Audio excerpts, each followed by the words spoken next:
Klaim relawan Jokowi Lovers, Pak Jokowi presiden terbaik sepanjang masa, no debat. Baru di era Presiden Jokowi, rakyat jelata merasakan kehadiran negara. Baru di era Presiden Jokowi. Betul. Baru di era Presiden Jokowi, rakyat jelata di pelosok-pelosok negeri ini merasakan sentuhan negara. Baru di era Presiden, kecuali di golongan rakyat 16% dan 24%. Saya fair. Saya tidak. Tapi di kalangan mayoritas rakyat, Jokowi presiden terbaik. Cukup, sekarang kita merasakan. Kita merasakan. Izin Prof. Tadi Anda katakan bagaimana hal jangka pendek kita tidak rasakan, kita mau rasakan jangka panjang. Prof, kita bikin bendungan tidak mungkin langsung panen padi. Izin Prof, kita bikin bendungan harus ada sawah yang kita airi, harus ada padi yang kita tanam, baru kita tuai. Itu yang dimaksud jangka panjang. Tidak bisa. Tadi Anda katakan, Anda katakan, Prof, tadi Anda katakan jangka pendek saja kita tidak rasakan, apalagi jangka panjang. Saya kira logikanya keliru. Oh iya, keliru ya. Saya nggak apa-apa, logika keliru. Mudah-mudahan logika Anda benar. Nggak apa-apa. Yang saya bicara tadi, yang saya bicara tadi bukan ilustrasi, itu real. Masih Anda logika gua keliru. Sorry ya kalau logika gua keliru. Sorry. Woi. Siapa namanya? Mas Oni. Mas Christian. Mas Christian saya tanya. Ada apa lagi satu lagi tetap sama kami di Rakyat Bersuara. Kalau Bapak Ibu sekalian ada yang memerlukan lahan dengan jumlah yang sangat besar, silahkan sampaikan pada saya. Akan saya carikan, akan saya siapkan. Berapa? 10.000 hektar, bukan meter persegi, hektar. 50.000 hektar,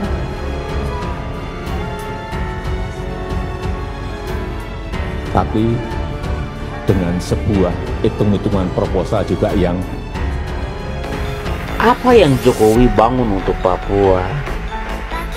Nah, tidak ada jalan trans hanya dari Habema ke Duga, bukan dari Wamena ke Duga. Ingat itu. 1000 pensiunan, mahasiswa semua berantakan ada di sini. Jokowi omong kosong buat Papua.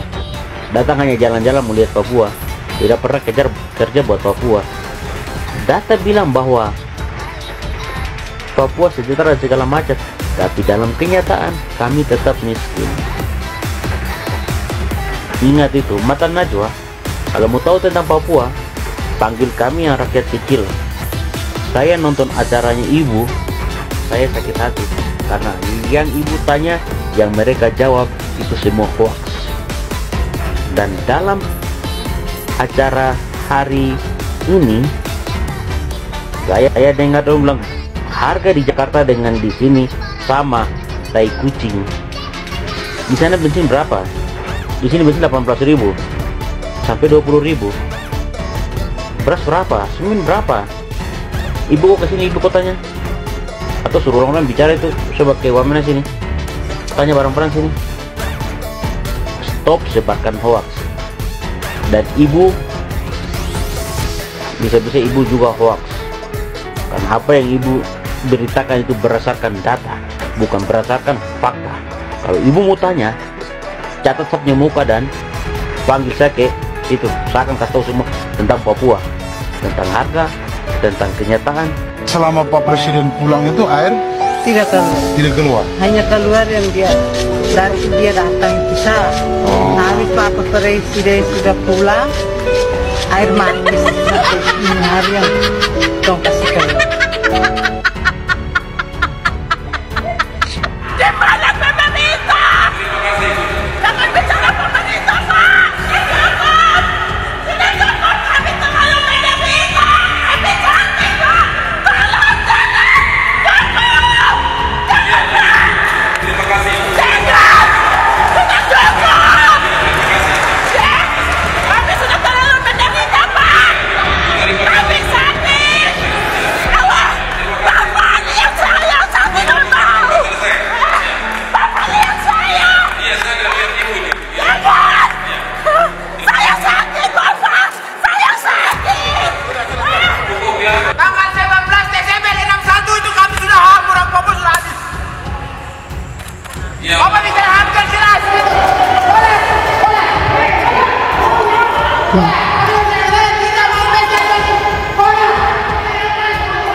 Kami anak-anak Papua, kami tak pandai berdebat di meja rapat.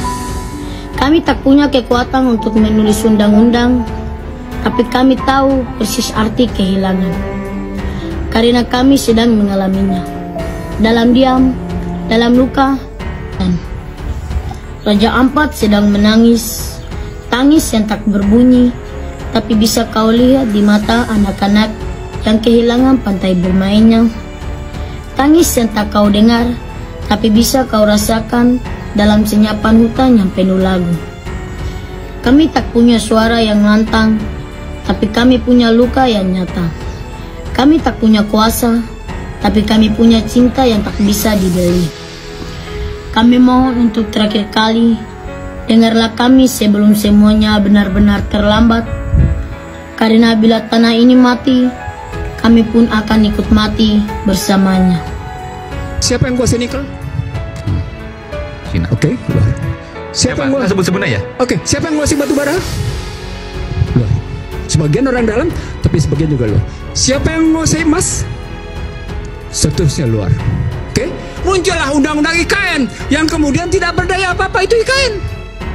Muncullah undang-undang kesehatan yang membuat rakyat Indonesia sesungguhnya tidak punya kedaulatan dalam kesehatan. Kalimat intelektualnya adalah financialization. Yang kaya makin kaya, yang miskin makin miskin. Gampang. Mau bukti? Mau bukti? Mari kita bukti sekarang. Berapa SBN yang dikeluarkan oleh pemerintah? Siapa yang bayar? Anda termasuk membayar, Aiman. Sementara mereka makin kaya, Anda habis-habisan dimakan pajaknya. Orang-orang miskin ini yang membayar pajak itu untuk orang kaya. Saya tulisin yang kedua. Dan Anda tidak bisa bantah, karena saya bicara dengan data. Terjadi deindustrialisasi. Akibatnya PHK di mana-mana. Apa kaitannya deindustrialisasi dengan kekuatan oligarki tadi yang mendukung pemerintah? Karena sistem membenarkan bahwa lebih asik main di sektor keuangan daripada berjalan dalam sistem hukum yang tidak punya kepastian. Mereka mendapatkan karpet merah. Dan itu kemudian hukumnya bisa dibeli. Itulah wujudnya koalisi menjadi alat kekuasaan. Tuh, kayak gitu. Itulah tadi yang disebut oleh Huniani tadi, itu bagian dari proses pembuktian itu. Sawit ini dia berdirinya tahun 82-83 sampai hari ini.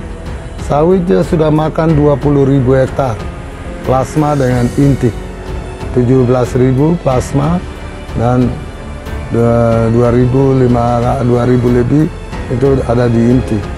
Sudah 6 tahun ini PTPN, perusahaan yang tadinya mengelola kelapa sawit bersama BUMN, sampai hari ini macet. Kenapa macet?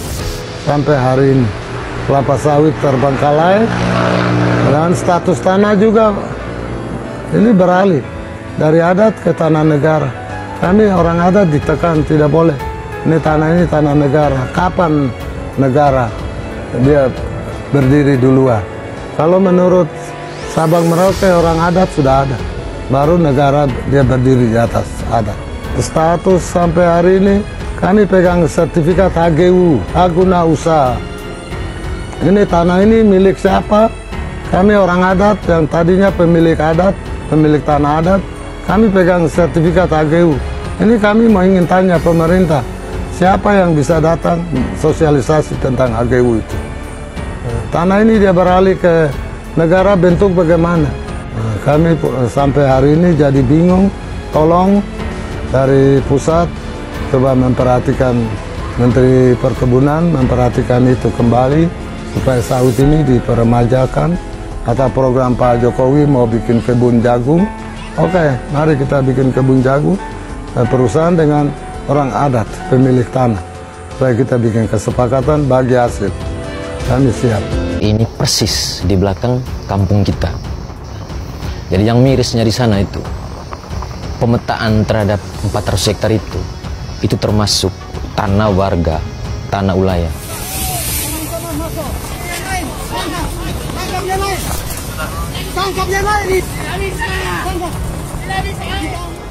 Mereka mendesak jalan itu ikut luar kampung. Waktu itu juga kami sebagai warga tetap bertahan ikut dalam kampung. Hanya omong kosong juga bahwa nanti akan membuka lapangan pekerjaan bagi masyarakat lokal. Omong kosong. Ulumbu kita sudah lihat. Siapa sih yang kerja sana? Bukan orang Ulumbu. Tadi ketika kami singgah di Flores, kami pikir sudah ada isu yang berbeda, yang lebih menarik, yang indah-indah yang akan kami liput.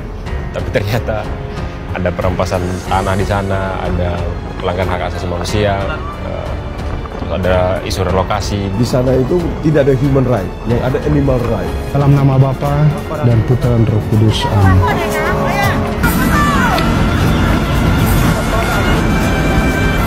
Siap kematian.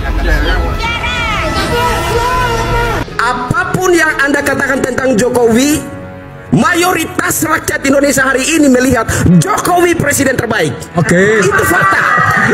Itu fakta. Oke. Baru di era Presiden Jokowi, rakyat jelata merasakan kehadiran negara. Kita mesti tenang ya melihat situasi ini, lalu berpikir secara mendalam agar kita objektif dan tepat menjelaskannya. Saya simpulkan di kesimpulan awal saya bahwa kerusakan yang terjadi selama 10 tahun itu kerusakan sistemik. Artinya betapa parahnya kerusakan itu. Yang sekarang didemo oleh mahasiswa. Selama 10 tahun dan sekarang kemudian berlanjut. Apa yang menyebabkan itu terjadi? Ini kan karena banyak faktor. Kerakusan elit, ketidakadilan dan lain-lain. Jokowi pada kampanye 2014 dia berjanji 3 tahun saya berkuasa angka pertumbuhan ekonomi 7%. Apa yang terjadi? Di periode pertama ini, memang pernah 5%, lalu 4,8%, lalu rata-rata kira-kira 5,0%. Jadi artinya Indonesia dengan pertumbuhan yang semacam itu tuh enggak ada prestasi signifikan dari kekuasaan. Kalau Jokowi berprestasi harusnya 7%, seperti yang dia janjikan, tapi nggak terjadi. Kemudian yang kedua, kan ada pertanyaan, mengapa angka pertumbuhan ekonominya stagnan, fluktuatif dan cenderung menurun, ya kan? Banyak riset yang menunjukkan bahwa ini faktor tidak sehat ekonomi kita. Terjadi public distrust yang luar biasa terhadap negara. Bahkan dunia internasional juga tidak percaya. Dengan pemerintahan Pak Jokowi? Dengan pemerintahan Pak Jokowi. Indikatornya apa? Tidak percaya sepenuhnya. Indikatornya investasi stagnan mereka. Oke. Bahkan IKN dikatakan tidak akan mengganggu APBN. Tidak pakai APBN. Karena investasi masuk dari... Karena investasi masuk. Apa yang terjadi? Justru tahap pertama pembangunan IKN itu 60% lebih itu dari APBN. Karena tidak ada investasi yang masuk. Karena ada investasi. Mereka cabut. Itu data-data. Itu baru soal ekonomi ya. Ini belum bicara pengangguran. Tahun 2020 Jokowi berjanji jika undang-undang Omnibus Law disahkan, saya jamin akan diciptakan jutaan lapangan kerja. Cek datanya. Apa yang terjadi? Generasi Z menganggur 9,9 juta. Ada yang ketiga, Iman. Ada yang ketiga yang Anda tidak bisa bantah. Bahkan masyarakat Indonesia tidak bisa bantah. Apa itu? Sticky Gini rasio. Apa itu sticky Gini rasio? Susah nurunin Gini rasio. Kesenjangannya tinggi. Tinggi. Nggak bisa dibantah. Angka bicara. BPS bilang 0,382. Teman-teman Ibu Bogor 0,42, 0,44. Makanya gaduh terus. Sebentar, Anda dengan bicara seperti ini seolah Anda mengatakan ini dilakukan yang paling parah oleh Pak Jokowi dong? Karena Jokowi... Nah, jawab dulu pertanyaan saya, betul nggak? Enggak. Oke. Jokowi melanjutkan kebijakan SBY. Oligarki juga. Dan kemudian memperdalam. Di situ saya lihat kecerdasan Joko Widodo memperdalam kerusakan itu. Memperdalam kerusakan? Iya. Cerdas dong. Dia perdalam kok. Dan dia sudah disediakan oleh undang-undangnya sebelumnya. Saya bukan sama Anda. No. Ini riwayat ekonomi politik hukum. Tidak sembarang lihatnya. Relawan pendukung Presiden Joko Widodo, Yen Oni, dalam acara Rakyat Bersuara yang tayang di iNews TV, Selasa tanggal 10 September tahun 2025, menyampaikan pernyataan tegas bahwa mayoritas rakyat Indonesia menilai Jokowi sebagai presiden terbaik sepanjang masa. Yen Oni menegaskan, meski ada kritik dan suara berbeda, sebagian besar masyarakat tetap mengakui capaian Jokowi.